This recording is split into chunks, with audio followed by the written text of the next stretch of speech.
yang disampaikan oleh Allah Subhanahu wa taala dalam hadis qudsi Rasulullah sallallahu alaihi wasallam. Karena di situ kalau hadis qudsi itu apa katanya? Garis besarnya adalah apa yang kalian kerjakan dari mulai sholat, puasa, zakat, sedekah, haji, itu adalah bila kalian lakukan karena untuk kalian dipuji dan dipuja di samping karenaku, adalah itu pahalanya untuk yang kalian sekutukan tadi. Untuk diri kalian aja lah. Padaku tak kuterima. Ingat, aku adalah maha kaya. Bahasa yang saya ceramahkan dulu, tiada untung bagi Allah kita sholat, tiada rugi bagi Allah kita sholat. Tak ada rugi bagi Allah kita tak sholat, tak puasa, tak berzakat, tak berhaji. Yang rugi siapa? Kita. Sholat, puasa, zakat, haji. Yang untung siapa? Kita. Halo sahabat semuanya, salam giat. Berjumpa di channel Al.Andawi Andi. Jangan lupa klik tombol subscribe dan nyalakan loncengnya ya. Terima kasih. Astaghfirullahaladzim. Astaghfirullah. Astaghfirullah. Astaghfirullah. Allahumma sholli ala Muhammad. Ilahi anta maqsudi. Waridaka matlubi atini ma'rifatika mahabbatak. A'udzu billahi as-sami'il 'alim minasy syaithanir rajim. Bismillahirrahmanirrahim. Assalamualaikum warahmatullahi wabarakatuh.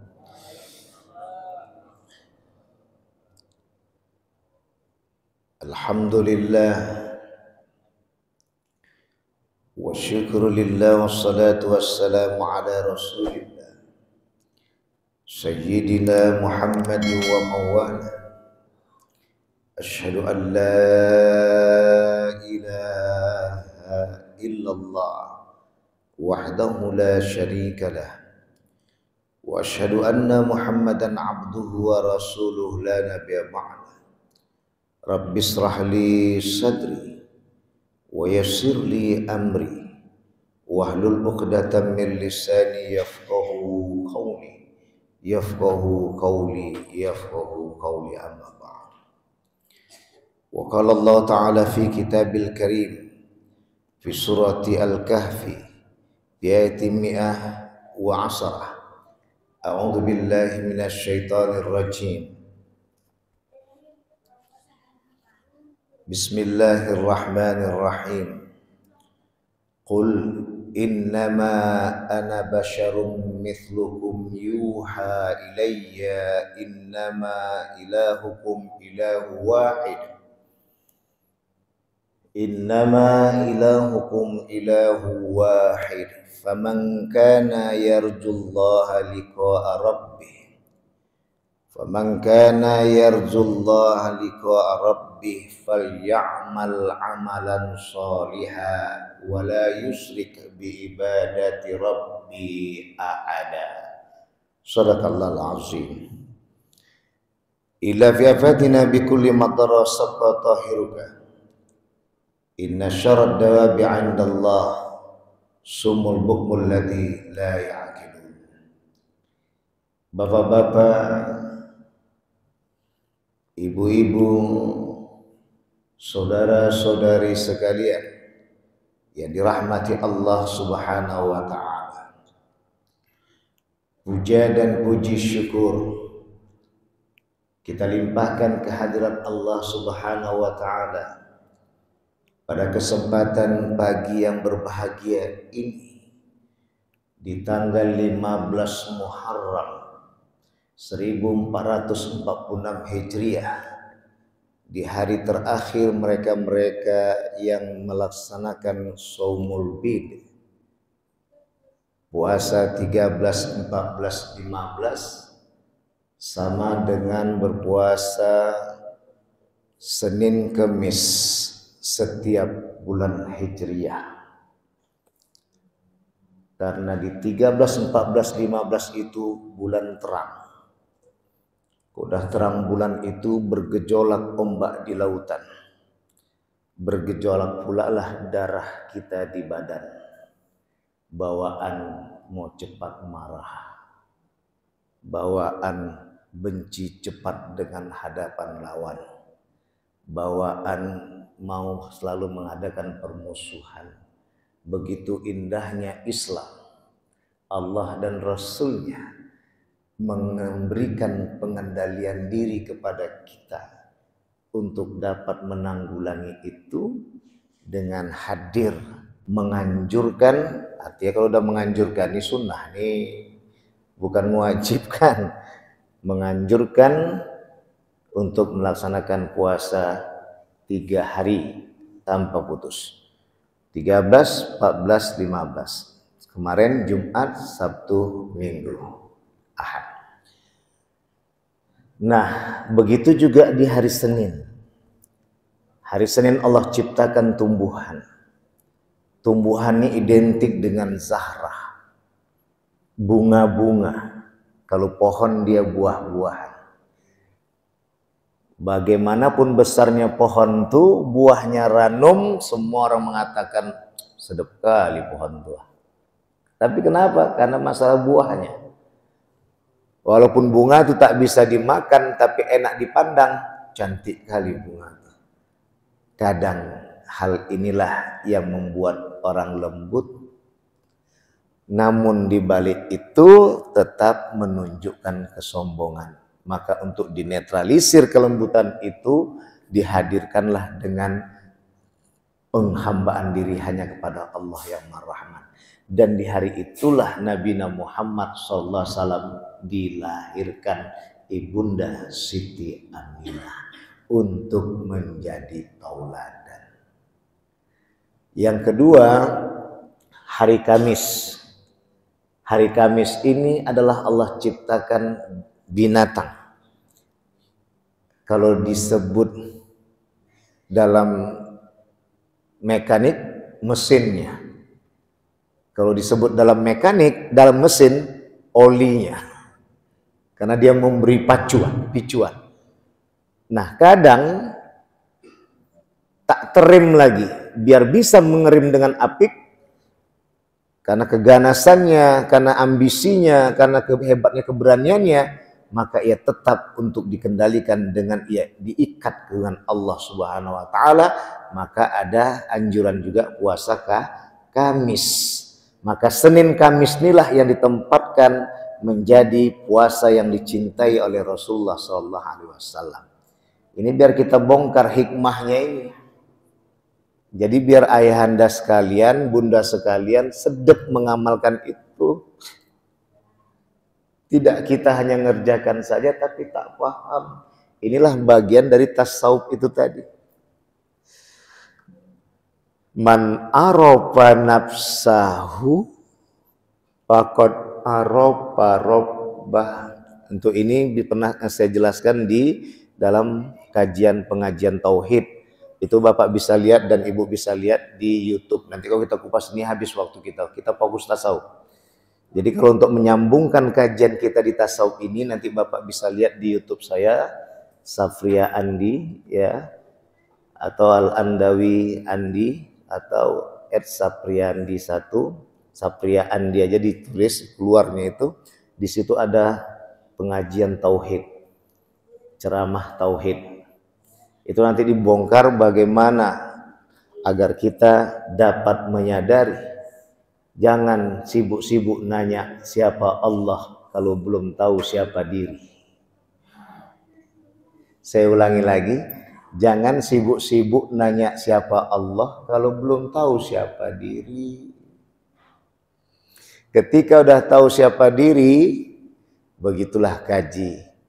Tak akan pernah sempat kita mau nanyakan siapa Allah tuh. Kenapa? Karena kita akan bertanya apa yang diciptakan Allah. Apa saja tak terkupas lugas, apalagi siapa? Baik, itu nanti bisa Bapak dan Ibu main-main ke channel YouTube saya membahas, melihat tentang pengajian tauhid. Sekarang kita pengajian tasawuf. Bapak dan Ibu yang dimuliakan oleh Allah, ini tadi Senin Kemis tadi, bagi yang tak sempat mungkin Senin Kemis tadi selalu di situ acara disempatkannya diganti dengan 13, 14, 15. Karena fadilah atau faedah dari puasa 13, 14, 15 di samping tadi secara psikologi dapat mengendalikan kondisi darah menggelora, mengejolak yang membuat datangnya permusuhan. Dengan melaksanakan ini sama seperti melaksanakan puasa Senin Kemis setiap bulan Hijriah. Memang berat, Pak. Karena kadang hari kedua pun kalau sudah mau batal itu, Pak, batal semua. Tapi disitulah nanti. Dan satu hal yang nanti kita rasakan adalah pertama, nikmat Allah tuh. Karena setiap habis buka puasa terasa nikmat rupanya. Selama ini makan kita hanya lepaskan lapar dan dahaga. Lepaskan haus menjadi apa? Tak haus lagi, lapar, tak lapar lagi, jadi kenyang. Tapi ketika kita rajin berpuasa, disitulah nikmatnya, nikmat Allah. Bapak dan Ibu yang dirahmati oleh Allah, salawat dan salam pada baginda besar Nabi Muhammad sallallahu alaihi wasallam. Kembali kita kepada kaji.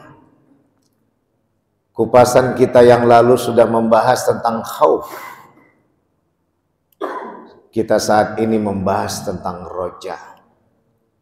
Tapi sebelum kita bahas tentang roja, kita akan coba ulas ayat Quran surat Al-Kahfi ayat 110 nih, yang nanti kita akan iringi dengan tafsir Ibnu Katsir. Allah tadi berfirman, kita simak bersama. Katakanlah hai Muhammad, innama ana basyarum mithlukum, sungguh aku ini manusia seperti engkau juga. Hai orang-orang jahiliyun, kata Rasulullah. Waktu itu berhadapan dengan orang jahiliyah, terutama orang Nasrani. Aku ini manusia seperti kalian juga. Innama ilahukum ilahu wahid, bahwa sungguhnya Tuhan kamu sekalian itu Tuhan yang satu.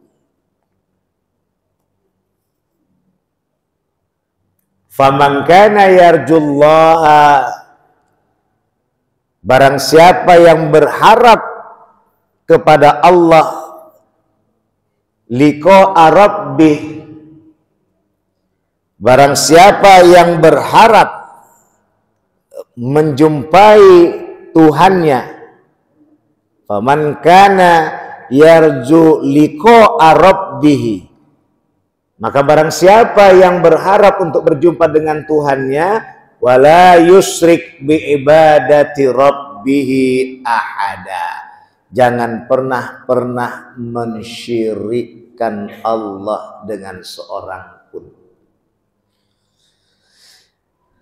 Tadi saat saya menuju ke Masjid Silaturahim nih, alhamdulillah Allah kasihkan ilham, pemahaman yang lebih lagi untuk mengembangkan apa yang disampaikan oleh Tuan Guru Syekh Ibnu Katsir, bahwa di situ saya tanyakan, kenapa tidak dikatakan Allah wahida, tapi kok dibilang Allah ahada?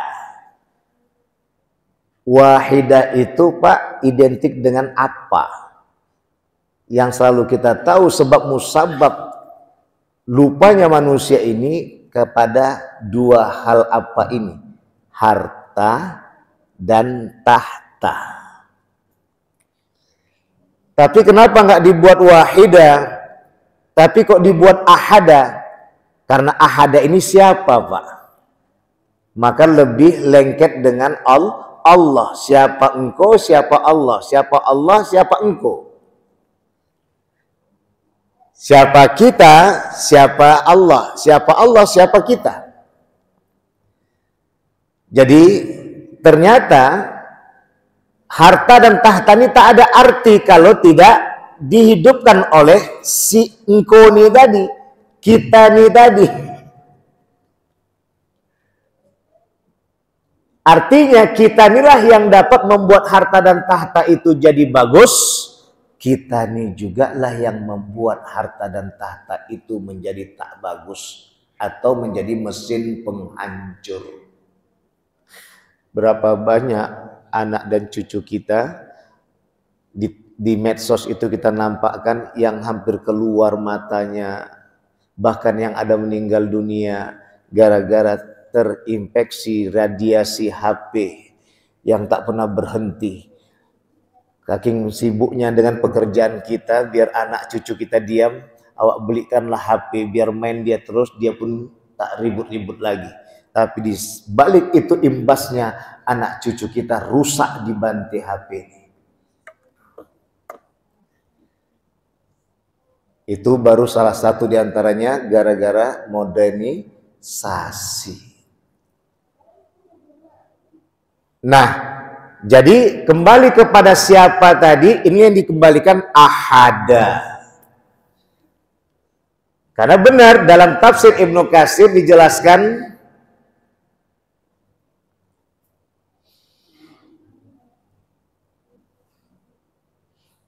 ibadah kita, baik itu sholat, puasa, sedekah, haji, zakat wajibnya pun lagi, itu tak diterima Allah kalau ada unsur mensyirikkan Allah. Maya yang disebut mensyirikkan Allah nih, Ustaz? Karena dalam hadis Rasulullah SAW syahadat menyampaikan, di sini dijelaskan bahwa ketika ditanyakan Rasulullah, ya Rasulullah, waktu itu Rasulullah sedang tidur nih. Para sahabat lagi bincang-bincang. Akhirnya Rasulullah bangkit, bangun. Maya yang kalian bincang-bincangkan nih. Ada ya Rasulullah, ada sahabat kami yang lain. Di saat dia melakukan ibadah, dia senang kali beribadah pada Allah. Tapi sisi lain dia mengatakan, aku suka dilihat orang biar dipuji dan dipuja karena ibadahku. Maka kata Rasulullah, tahu kalian apa yang dibenci oleh Allah tuh dan yang tak disukai Allah tuh adalah orang yang beribadah dengan melakukan pensyirikan, yaitu menjadikan dirinya ingin dipuji dan dipuja.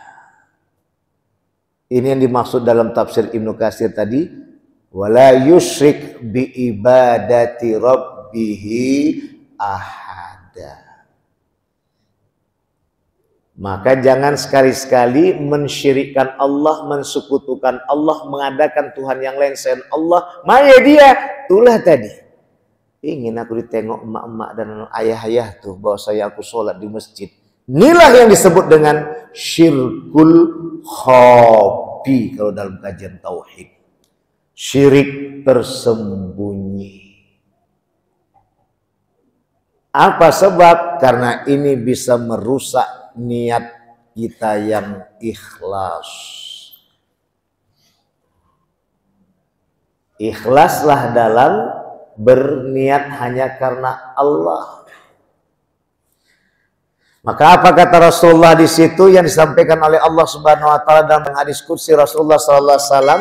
Karena di situ kalau hadis qudsi itu qala Rasulullah, qala Allah, gitu di hadis qudsi. Apa katanya? Garis besarnya adalah apa yang kalian kerjakan dari mulai sholat, puasa, zakat, sedekah, haji, itu adalah bila kalian lakukan karena untuk kalian dipuji dan dipuja di samping karenaku, adalah itu pahalanya untuk yang kalian sekutukan tadi. Untuk diri kalian aja lah. Padaku tak kuterima. Ingat, aku adalah maha kaya. Bahasa yang saya ceramahkan dulu, tiada untung bagi Allah kita sholat, tiada rugi bagi Allah kita sholat. Tak ada rugi bagi Allah kita tak sholat, tak puasa, tak berzakat, tak berhaji. Yang rugi siapa? Kita. Sholat, puasa, zakat, haji. Yang untung siapa? Kita. Karena dikatakan oleh Allah dalam hadis kursi ini disebutkan bahwa wa ana anhu goniyun, aku maha kaya. Bapak dan Ibu yang dimuliakan oleh Allah, inilah yang menjadi praktek dari tasawuf itu diantaranya. Berbuat itu bukan karena siapapun, karena apapun, karena kondisi bagaimanapun, tapi karena Allah yang maha pengampun. Oleh karena itu kita masuk pada roja. Roja itu artinya harap, Ibu Bapak. Maka Imam Hasan Al-Basri menyatakan dengan untuk menjelaskan kepada kita apa itu roja. Roja itu yang pertama percaya pada kemurahan Allah Subhanahu wa ta'ala. Allah itu Maha Rahman, Maha Rahim. Allah itu Maha Pengasih, lagi Maha Penyayang. Itu yang disebut dengan percaya pada kemurahan Allah. Ketika Bunda Ayahanda mempercayai tentang kajian ini, Pak Sudian, Pak Anto, maka di saat itu kembali kaji bahwa yang baik-baik, yang sayang sama kita tuh, itu bukanlah mengembalikan fokus kepada diri mereka saja, tapi mengembalikan kepada pusatnya. Semua itulah haula wala quwata illa billah. Tidak ada daya dan kuasa kecuali dari Allah Maha Kuasa. Makanya Pak Anto baik sama saya. Maka di pertama kali diucap alhamdulillah, yang kedua makasih ya Pak Anto. Karena kata Rasulullah, la yashkurullah man la yashkurun nas. Siapa yang tidak berterima kasih kepada sesama manusia, maka tidaklah dia berterima kasih kepada Allah. Jadi kalau kita tidak tunjukkan terima kasih kita kepada sesama, kita tidak mengucapkan terima kasih kepada Allah. Kenapa? Karena yang sesama tadi adalah ciptaan Allah. Maka muaranya kembali kepada Allah. Kemana arahnya Pak? Ketika Pak Anto salah, hamba berani menegur Pak Anto. Walaupun Pak Anto ngasih jutaan rupiah kepada hamba. Atau bahasa kasarnya, siap hamba tak dipanggil Pak Anto lagi. Gara-gara hamba tegur Pak Anto tadi salah. Itu resiko seorang dai. Kenapa hamba berani begitu? Karena Pak Anto selama ini nabung akhirat ke saya. Saya pegawai bank akhirat. Bukan Pak Anto menggaji saya. Karena saya ini wujudnya sebagai pegawai bank akhirat Pak Anto. Yang akan saya sampaikan kepada Allah. Bahwa Pak Anto hartanya betul-betul dijalankan di jalanmu ya Allah. Ketika Pak Anto berbuat salah, saya berani menegur Pak Anto. Kenapa? Karena saya tahu kembali ini Pak Anto berbuat terima kasih itu karena Allah dengan daya dan kuasanya. Tapi Maya jadi saat ini berani, banyak yang tak mau mengatakan itu, takut tak dipanggil lagi, tiada dapat amplop tuh. Inilah rusaknya dakwah kita nih. Bapak dan Ibu yang dirahmati oleh Allah, itu yang pertama. Yang kedua, memahami Allah dengan pandangan baik, berbaik sangka ya. Husnuzon. Karena memang yang diminta Allah tuh biar kita tak berburuk sangka bahwa Bismillahirrahmanirrahim. Nah, di dalam pengajian tauhid itu saya jelaskan tuh Pak. Nanti bisa memen sana ya Pak ya. Bahwa apa yang kita miliki, harta dan tahta itu semuanya untuk wujud kenyamanan kita biar kita beribadah pada Allah legowo. Tapi survei membuktikan kayak saklabah. Kan saklabah gitu Pak. Kata Rasulullah, "Maya kau ini cepat pulang saklabah, tiada sahung. Sahung kami berbagi sama bini. Makanya hamba cepat pulang nih dari masjid silaturahim." Sampai 3 kali Rasulullah bertanya, baru diceritakan, ya Rasulullah kasihlah hamba nih jalan, biar bisa hamba tak berbagi sarung dengan bini, biar enak hamba berzikir di masjid nih. Kasih Rasulullah tadi, domba betina hamil, rupanya udah kaya lupa. Itu yang diajak Mr. Bean, mau tidur 1 kambing, 2 ekor kambing, 3 sampai 100 kambing, ngantuk dia. Kalau udah kaya lupa, waktu miskin sibuk, kan gitu istilahnya.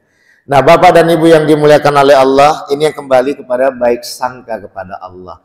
Karena hakikat sejatinya kita semua itu melakukan karena Allah.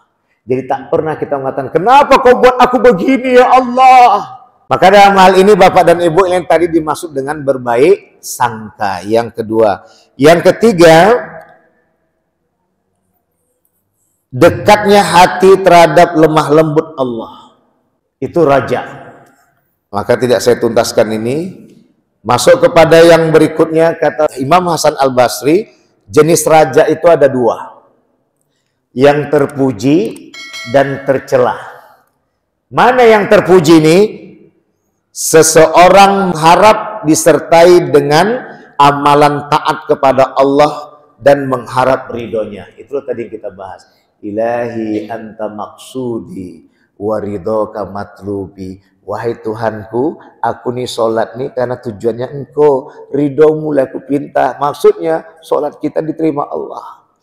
Maka dikatakan, beribadahlah kamu seakan-akan kamu mati hari esok. Ka'annaka tamutu godan. Jadi Bapak untuk mendatangkan khusyuk tubuh kayak mana caranya, Bu? Bayangkan, Bu, kita Pak tak lama entah pas ruku tadi meninggal dunia pula kita. Apa yang kita harapkan? Diterima Allah lah sholat kita tadi. Itu salah satu di antaranya jalan menuju khusyuk. Isli dunia ka'annaka ta'isu abadan. Hiduplah kamu di urusan dunia, berbuatlah seakan-akan kami hidup selamanya. Wa fi akhiratika ka'annaka tamutu godan, dan urusan akhirat seakan-akan kamu mati hari esok. Jadi itu yang terpuji, harap yang terpuji. Nah, harap yang tercela itu apa? Seseorang yang terus menerus dengan selalu mengharap rahmat Allah Subhanahu wa taala. Ia mengharap rahmat Allah Subhanahu wa taala tapi tak pernah melakukan sholat. Tak pernah melakukan puasa, tak pernah melakukan sedekah zakat, atau yang kedua dia melakukan kejahatan sambil melakukan taat. Ini yang tercela tadi ini. Maka oleh karena itu Bapak, dikatakan kalau orang yang seperti ini, kata Imam Hasan Basri, yang seharusnya bukan rojak yang dikuasainya, tapi khauf. Ketika dia sadar dengan dosa yang dia perbuat, dia mohon ampunan pada Allah, bukan berharap, ya Allah, kalau kau kasih aku rezeki sholat aku ya Allah. Itu tadi kita bahas. Ini harapannya. Bapak Ibu dan yang dimuliakan oleh Allah, itu dalam penyampaian Imam Hasan Al-Basri. Jadi roja itu, harap itu adalah seyogyanya dilakukan oleh orang yang melakukan ibadah kepada Allah. Dan tidak boleh tadi, nggak boleh kita buruk sangka. Kita tetap memandang rahmannya rahim Allah. Tapi bila ada orang yang berharap seperti kita lihat di film-film dan sinetron tuh, itu seharusnya bukan harap yang mereka tanamkan, tapi khauf. Gitu ya Pak Ibu ya. Jadi intinya adalah menuju juhud itu, kita simpulkan dari pertemuan pertama semalam. Pertemuan kedua, menuju zuhud itu menurut Imam Hasan Al-Basri adalah harus menggabungkan khauf, rasa takut agar tidak berbuat dosa, dan roja, rasa harap agar tetap konsisten istiqomah, Bapak lurus terus tanpa putus asa mengerjakan ibadah kepada Allah. Karena yang dilakukan itu adalah dengan wala yusyrik bi ibadati rabbihi ahada. Jangan pernah kita mensyirikkan Allah dengan Tuhan yang lain. Wala yusyrik bi ibadati rabbihi ahada. Cukup sekian yang kita sampaikan. Mudah-mudahan dapat bermanfaat. Nanti kita buka sesi tanya jawab. Subhanakallahumma bihamdika asyhadu an la ilaha illa anta astaghfiruka wa atubu ilaik. Allahumma wafiq ila aqwamit thoriq. Wastabiqul khairat. Wassalamualaikum warahmatullahi wabarakatuh.